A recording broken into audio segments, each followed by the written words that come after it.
শুভেন্দু অধিকারী নির্বাচন কমিশনে গিয়ে কি বলেছেন আমি জানি না। ডেমোগ্রাফি চেঞ্জ হচ্ছে ইত্যাদি ইত্যাদি বলে উনি বোধহয় বর্ডার এলাকাগুলোকে এক করে একটা ভাবে চিহ্নিত করতে চেয়েছেন। তাহলে আনম্যাচ সবচেয়ে বেশি হওয়া উচিত বর্ডার এলাকায়। তাহলে আনম্যাচ তার চাইতে বেশি কলকাতায় কেন, আর তার চাইতে বেশি পশ্চিম বর্ধমান কেন? শুভেন্দু অধিকারী উত্তর দেবেন? অযথা অসত্য কথা বলা হচ্ছে। এবং শরণার্থী বলে কোন উনি যে বারবার বলছেন শরণার্থী বলে নির্বাচন কমিশনকে যাই উনি বলুন না কেন, সিএ আইনে শরণার্থী বলে কোনো কথা বলা নেই।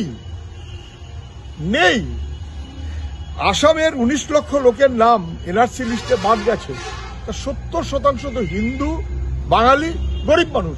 70%। কি উত্তর দেবেন শুভেন্দু অধিকারী? ওরা বলছেন এক, করছেন আর এক।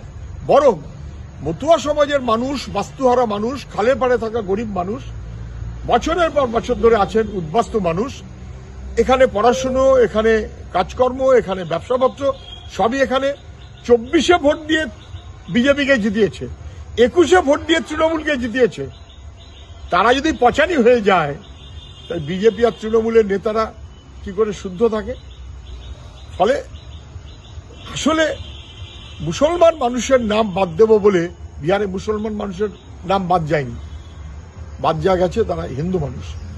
আসামে হিন্দু মানুষ, পশ্চিমবাংলাতেও উনি বলছেন মুসলমানদের বাদ দেব, কিন্তু আসলে মনুবাদী মনোভাবের ভিত্তিতে অঘোষিত এজেন্ডা ওদের। শূদ্র, তলাকার, দলিত মানুষ, তাদের নাম লিস্টে যাতে বাদ যায় তার চক্রান্ত করছে বিজেপি।